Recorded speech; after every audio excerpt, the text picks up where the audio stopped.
Hey ACF, welcome back to week 4. You guys have made it so far into this amazing journey, and I'm so glad you've been here with us. This week we are looking at the fourth I am statement, and we're going to be picking up in John 10 where we left off last week.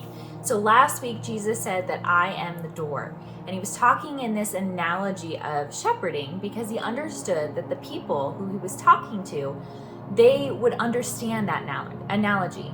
And so this week, he's going to continue that analogy. So we're picking up, again, chapter 10. We are picking up in verse 11. It says, I am the good shepherd. The good shepherd lays down his life for the sheep. He who is a hired hand and not a shepherd, who is not the owner of the sheep, sees the wolf coming and leaves the sheep and flees, and the wolf snatches them and scatters them. He flees because he is a hired hand and is not concerned about the sheep.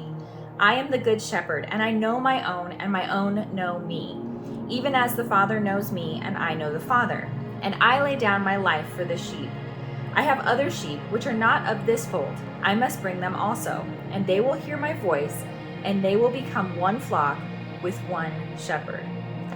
I absolutely love this passage so much because it paints some really awesome analogies for us. So Jesus being the shepherd might be an analogy that we kind of get lost on. I don't know about you guys, but I didn't grow up raising sheep. Maybe you did. Maybe you have a little bit of a background in agriculture or farming in that way, and that makes sense to you. But I had to kind of look this up and understand this analogy. But a shepherd, they give their whole life to the flock. Their entire existence is about caring for their flock and making sure that they're safe, making sure that they're fed, making sure they're where they're supposed to be, because let's just face it, sheep are dumb and they get lost really easy. They take care of the sheep. When the sheep are hurt, they mend their wounds, they bind them. When the sheep need discipline, they discipline them. And so the shepherd, he spends his whole life tending to these flocks because this flock matters to him.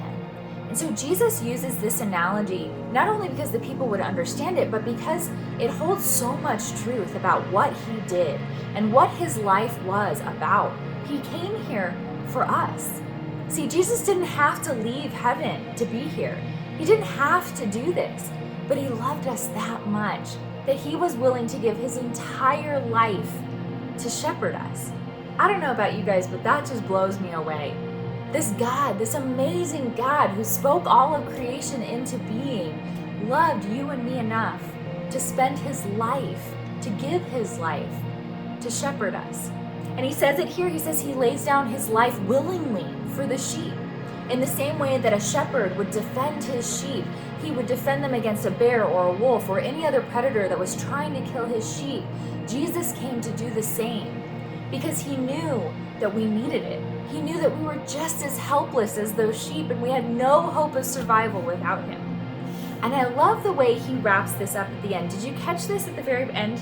He says that he has other sheep of another fold that he has to call, that they will hear his voice and they will become one flock with one shepherd. Guys, this is us. So he's talking to a group of Jews. He's talking to this Hebrew nation and he is telling them that he has another flock. Guess what? That's you and me. If you're a believer in Jesus Christ and you don't come from the lineage of the Jewish faith, if you're not from Israel and from that lineage, then you are what the Bible calls a Gentile. And guess what? God came to save you and me just as much. And he's saying that right now, which would have been so incredibly radical for these listeners to understand, is that he had this plan to reconcile the entire world to himself so that we would be one flock under one shepherd. I don't know about you guys, that gets me really excited. And I think that when I read this, I just see unity. I see unity under this amazing shepherd who came to set us free, all of us, regardless of our race, regardless of our gender, regardless of our economic status or where we were raised or what we were doing or anything. He came so that we could be a part of his sheepfold, so that we could be a part of his flock. Guys, this is amazing. This is awesome news. And Jesus is the good shepherd.